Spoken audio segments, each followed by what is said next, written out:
Boa noite, eu vou falar aqui com Adeilson, ele tem 23 anos e ele tem um testemunho para compartilhar com a gente. Adeilson, como você conheceu o pastor? Eu conheci o pastor num momento meio que turbulento da minha vida, né? Eu me lembro que eu estava servindo, né? Vamos botar assim uma palavra correta, estava servindo de mula com algumas pessoas e o pastor me viu dentro da padaria, ele estava com a filha dele comprando pão e eu sentei numa moto e fui embora, mas estava fazendo coisas que eu achava que ninguém sabia, mas o pastor viu. Até que uns dias depois eu recebi uma mensagem no telefone da qual eu estava saindo de um quintal com muita droga e a pessoa mandou a seguinte mensagem assim para mim: se você acha que o que você está fazendo é certo, ainda tu vai se dar mal, não paga para ver não, valeu? Essa mensagem me atormentou, me deixou quase que maluco e eu já estava perturbado, eu já não sabia mais o que fazer. Aí eu falei assim, não, eu tenho que encontrar alguém que possa me ajudar. Até que eu fui em busca do pastor, eu estava descendo uma moto, eu vi o pastor e eu falei que eu precisava muito conversar com ele. Foi quando ele ficou disposto a me ajudar e ele me orou, falou do amor de Deus na minha vida, na vida que ele tem do ser humano, e ali ele me acalmou, porque realmente eu estava faltando um pouquinho assim para ficar maluco, eu já estava muito perturbado, aquela mensagem me deixou perturbado, e o pastor apareceu no pior e no melhor momento da minha vida, porque ele apareceu no pior momento, mas me ajudou. Para mim aquele foi o melhor momento, ter conhecido esse homem de Deus. Como foi o trabalho de libertação? É um processo longo, né? É um processo que, vamos dizer assim, é complicado, é difícil, mas se você tiver uma pessoa do caráter igual dele para te ajudar, disposto a largar a esposa em casa com seus filhos para vir aqui ou em qualquer outro lugar que eu tivesse para falar de Deus para mim, para poder falar que eu tinha uma família, que eu tinha que pensar nas consequências, e eu vi que realmente ou eu me entregava a Deus ou eu jamais seria liberto dessa maldição que se chama, eu posso dizer que é o mundo, que o mundo ele tem muitas coisas que nos oferecem e acaba nos deixando meio que envolvido com isso, no caso dinheiro, no caso mulheres, drogas, e é um processo longo, depois que você acostuma, para você largar é difícil.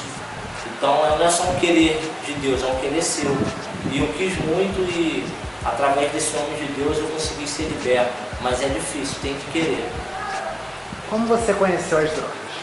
Eu conheci as drogas, eu acho que eu tinha uns 12 anos de idade. Eu me lembro que eu tinha um amigo Jorge e eu via, todo dia eu via ele fumar. Ele subia, ele chegava do trabalho, ia para casa atrás da casa dele, subia em cima da laje e ficava fumando. Eu com aquela idade, né, a idade da curiosidade, eu fiquei curioso e queria saber como é que era aquilo, eu queria saber como é que era usar droga. Aí eu falava, deve ser nada demais, eu vou pedir para usar também. Aí eu comecei a fumar maconha. Foi através da maconha que eu acabei conhecendo outros tipos de droga. E foi ali que foi o início de todo o percurso que eu tive de errado na minha vida. Qual foi a droga que mais prejudicou? Assim, a droga que mais prejudica o ser humano, a gente sabe, é o crack, mas todas as drogas prejudicam, mas a que mais ficou comigo nesse tempo todo, eu posso dizer que eu fumei uns 10 anos da minha vida, eu acho que a maconha ela andou, eu vou te falar assim um exemplo, se eu tivesse 100 reais e tivesse que gastar 100 em casa, eu gastava 30 em casa e 70 eu gastava comprando maconha. Várias vezes as pessoas falavam, ó, a boa tá no Jacaré, eu ia no Jacaré. A boa tá no Manguinho, eu ia no Manguinho. A boa tá na Nova Holanda, eu ia na Nova Holanda. Eu não queria saber aonde ela estava. Se falasse que estava no Afeganistão, eu ia. Eu queria usar a melhor droga. Eu queria ter condições de mostrar para as pessoas, para os meus amigos, que eu também tinha uma droga boa. Porque quando você vive no mundo da droga, as pessoas elas acham que por ela ter uma droga boa, ela é o tal. E eu queria ser o tal igual a eles. Entendi. Como é que é a vida, então, em geral, de um dependente químico? Para quem usa, ela fica cega, né? Ele é o cara. Ele é o bam. Mas nada disso. A pessoa é um lixo, ela é discriminada pela sociedade, ela é mal falada pelos próprios amigos. Quantas vezes eu fumava com meus amigos, quando eu saía eles estavam falando mal de mim? Porque nem sempre você tem dinheiro para comprar. E quando eu dependia dos meus amigos, eu ia fumar com eles quando eu subia para casa, ou para qualquer outro lugar, eles começavam entre eles a falar, pô lá, só sabe pedir, só vem aqui para poder encharcar, compra um baseado. A vida do dependente químico é horrível. Eu já cheguei a usar outros tipos de droga, mas eu acho que a droga que te faz mais amigo, entre aspas, é a maconha. É horrível ser dependente químico. É muito horrível, porque você não quer saber se você tem filho, você não quer saber se você tem esposa, como eu tenho uma grande esposa que Deus me deu, porque o que essa mulher passou na minha mão, acho que se a outra já teria ido embora. Então a vida do dependente químico é uma vida louca, é uma vida em outro planeta. Ele não vive nesse mundo. Eu falo isso porque eu não brincava com meus filhos, não estava nem para eles, só queria saber de me drogar. E quando eu chegava em casa, se eu não tivesse droga, eu ficava muito alterado, muito nervoso, ao ponto de querer agredir a minha esposa, e meus filhos via aquilo, eu acabava que chorava e eu não queria saber. Eu saía para a rua para poder tentar arrumar dinheiro para comprar. E quem tem vício, se ela não tiver dinheiro para comprar, ela vai em busca do dinheiro, até ao ponto de roubar, que foi o ponto que eu cheguei. Cheguei a roubar para poder sustentar o meu vício, porque eu não tinha dinheiro, não tinha emprego, ninguém queria me dar condições de trabalho. Não queria me dar porque não queria, mas é porque os meus atos não era um ato que a pessoa falava, não, vou botar ele no emprego, ele realmente vai fazer por onde ter aquele trabalho. Então as pessoas viviam com outra forma. É um ditado que muitas pessoas falam, nossas atitudes respondem por nós mesmos. E a minha atitude respondia por mim, por isso que eu não tinha oportunidade de ninguém me dar um emprego decente, eu tinha que fazer coisas erradas para poder usar droga. Por isso que a vida do dependente químico não é muito boa. O que te fez cometer estes erros? Vamos botar assim do início. Eu perdi minha mãe, eu era muito novo, né? Eu era muito novo. Então, quando eu perdi minha mãe, meu pai se entregou às bebidas. Meu pai, ele ficou meio que chateado, é como se ele tivesse perdido o chão dele. Minha mãe era a estrutura dele, era muitos anos juntos. Vamos botar que eles tinham uns 18 anos juntos de casado, ou 20. Então, quando meu pai perdeu ela, foi um baque. Aí ele se entregou à bebida e acabou esquecendo dos filhos.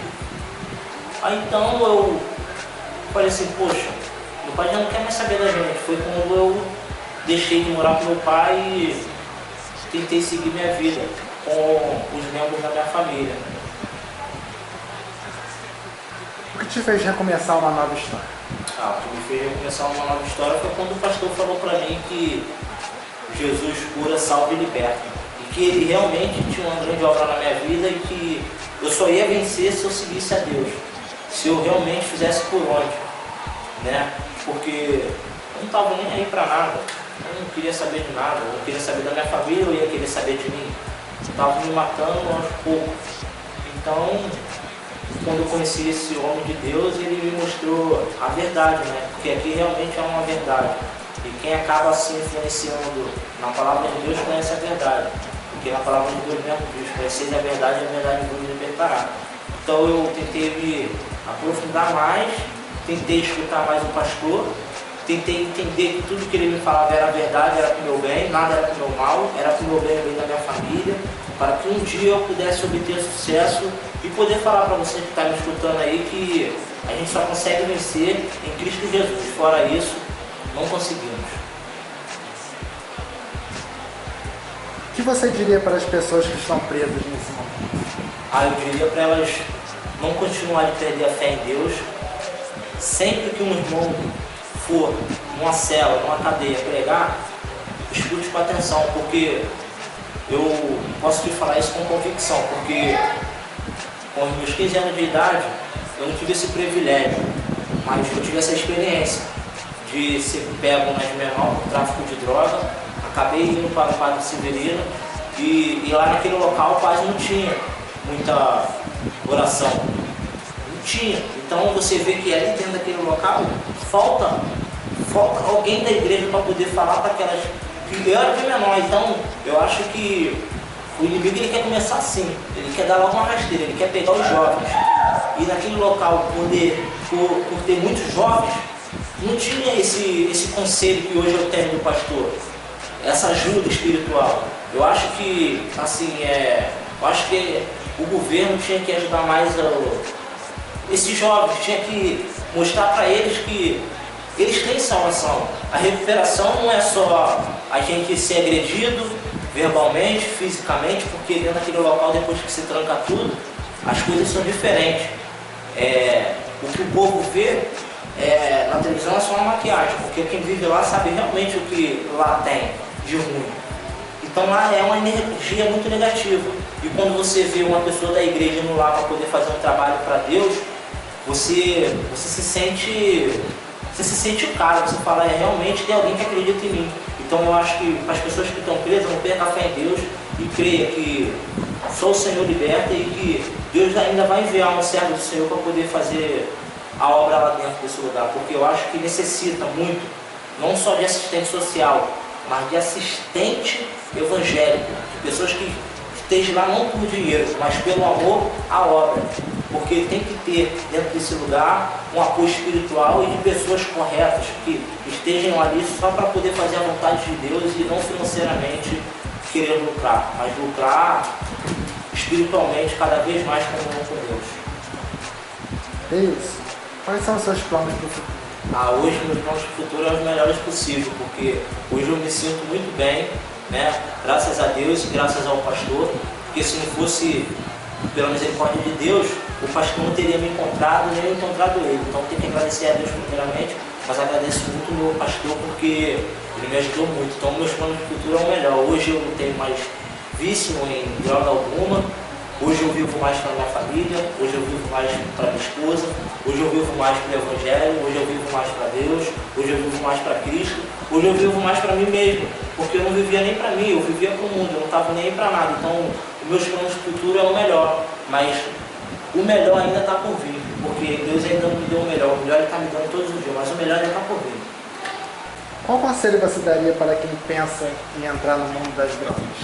Eu te falo de todo o coração, nem pensa, porque há um ditado também que fala, pensando morreu um burro, então não pensa muito não, tenta sempre se aproximar de Deus, tenta sempre buscar um líder evangélico que seja exemplo não só dentro da igreja, mas em casa e na sociedade, que as pessoas vejam ele com outros olhos, porque ser dependente de química é ser escravo do diabo, é ser escravo do mundo, é ser escravo das pessoas, é ser dependente de pessoas que só querem te humilhar. Eu posso te dizer isso com experiência própria, porque eu tinha amigos que me prendiam a um dinheiro pouco, mas devido a ele me dar muita droga, essas pessoas me dar droga, devido a essas pessoas me iludir com essas coisas, eu acabei me envolvendo. Quando eu fui ver, eu já estava na beira do abismo. Só que graças a Deus, Deus falou assim pro pastor, não, vai lá e lança uma corda e puxa ele, porque ele não pode cair nesse abismo não, porque a minha obra não se cumpriu. E enquanto a obra minha não se cumpriu na vida desse homem, ele não vai vir a padecer. Então você que está pensando em usar droga, creia que Jesus, ele não veio em vão nesse mundo, que Deus não está... Porque é até interessante, você que está aí me ouvindo, Deus tem uma obra na tua vida também.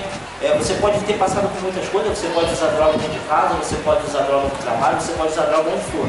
Mas desde o ventre da sua mãe, Deus já tinha uma obra na sua vida. Então não pense nisso não. Pense que Deus é capaz de reverter essa história, que Deus é capaz de mudar a sua vida. Obrigado, Deus. Primeiramente, através desse testemunho, eu quero que as pessoas entendam que, assim como eu, Um dia estive no tráfico, na cocaína, na prostituição. E se eu estou aqui hoje, alguém insistiu em mim, acreditou que Deus poderia mudar minha vida, assim como eu acredito que Deus pode mudar a vida do Adeilton. Mas eu quero pedir às pessoas que estiverem vendo essa gravação, que não vão me investir só em templos, mas em vidas, né? Porque a traça vai comer isso tudo, vai ficar aqui na terra. Eu sei que a igreja precisa de conforto, sim. Mas acreditar que pessoas têm mudança, assim como Jesus acreditou que aquele homem, 38 anos ali, ninguém dava atenção àquele homem, né? Ele se arrastava para chegar até aquele tanque, que é o mover das águas, e ali a pessoa não tinha a humildade de pegar aquele homem no colo e mergulhar aquele homem dentro daquele tanque, e as duas pessoas se curaram. E assim, quando eu conheci o Adeilton, não foi fácil, vim aqui, falei de Jesus, ele teve recaída, mas ele se levantou, e hoje ele decidiu servir esse Senhor. Então o que eu quero dizer para você, nunca desista de uma pessoa, porque eu tenho isso como exemplo, que um dia eu falei com um jovem que estava no tráfico, eu falei, Barão, quero falar contigo, e ele parou, eu falei, não, vai lá resolver seus problemas primeiro, depois eu venho e falo contigo, e aquele jovem faleceu. E se ele fica 10 minutos, 6 segundos comigo, ele não tinha perdido a sua vida, porque o profeta não tem onde reclinar a cabeça. Eu peço vocês, pastores, assistentes sociais,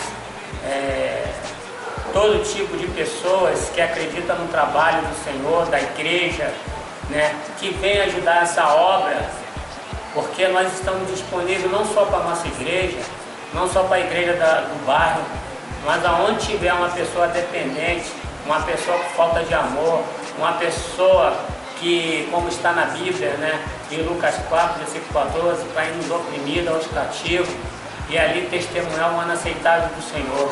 Vamos acreditar que pessoas têm recuperação, não vão fazer igual o governo, que é como Herodes, que seguia Jesus ali quando era criança, e massacrava o povo de Deus, matou várias crianças, né, e ali para o Senhor, né, que ele não aceitava outro rei. Não vamos olhar que a minha igreja é melhor que a sua é melhor que a minha, mas vamos se unir para ajudar nessa empreitada do Senhor e ver Satanás, né, arrancar da mão de Satanás, essas pessoas, como eu escutei hoje, uma mulher 6 anos no crack, e Deus é maravilhoso. Uma pessoa que acreditasse também foi lá e falou quando ela saísse ia casar com ela, está casando, hoje ela tem um filho, estava tuberculosa para morrer numa cama.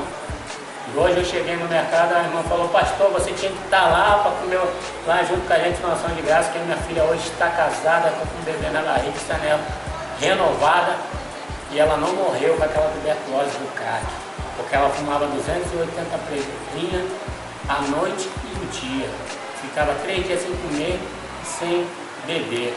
Eu quero que você só falar isso. Não vamos só investir em tempo, mas investir em almas.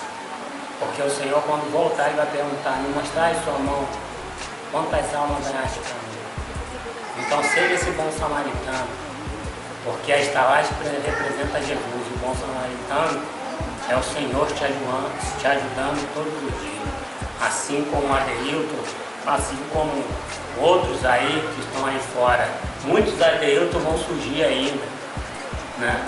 E a igreja forte é aquela que evangeliza, é aquela que ganha alma, é aquela que fala a mesma língua que o Senhor falou, né? O Senhor viu ali um homem cego de nascença e perguntar quem pecou, seu pai e sua mãe? Ele falou, não, é para manifestar a glória do Senhor. Eu sei que é Deus que passou isso tudo, para a glória do Senhor estar manifestando na vida dele. Graças a Deus. E hoje ele está entendendo que é necessário ele ficar em Jerusalém para receber o Espírito Santo, revestido de poder, para mais tarde pregar para aqueles que encontram ali fora, seus amigos na maconha, no crack, na ló, enfim. E agradecer esse jovem abençoado aqui também, que, né, não mediu esforço para estar aqui, né, ajudando um homem simples que já aprendi a amar ele muito. Cada dia, Senhor, que você também venha abençoar a vida desse jovem e a sua família. E quero dizer, Senhor, muito obrigado, né, pelas essas famílias que eu estou conhecendo. E aquele que quiser colaborar com qualquer quantia, R$2, não estou pedindo aqui oferta. E se você quiser ir até o local, porque os centros de recuperação eles precisam de apoio, porque o governo não ajuda. E cada pessoa que entra lá, a gente temos que ajudar. E se se você quiser ser um parceiro, colaborador, né, um irmão em Cristo, nós precisamos da sua ajuda. E aonde estiver, a gente vamos deixar um número de contato no final, que se der para deixar nesse DVD, para vocês precisarem e a gente está lá. Porque o profeta não tem onde reclinar a cabeça. As aves têm, os passarinhos têm.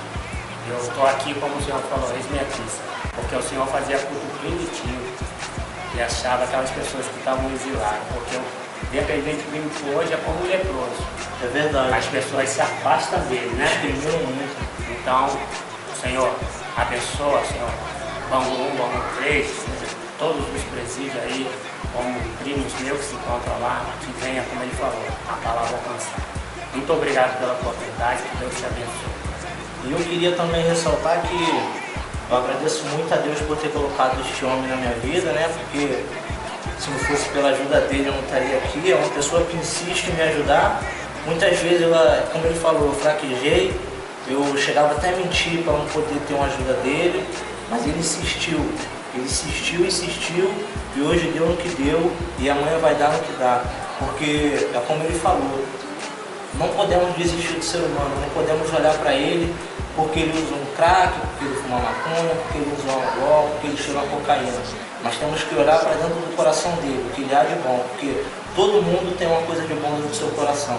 Então eu queria agradecer a Deus por essa oportunidade, queria mandar um grande abraço para vocês e que Deus ajudasse e entrasse com providência na vida de todo mundo aí, tanto financeiro, espiritual, familiar, porque o inimigo está doido para acabar com a vida sentimental do ser humano.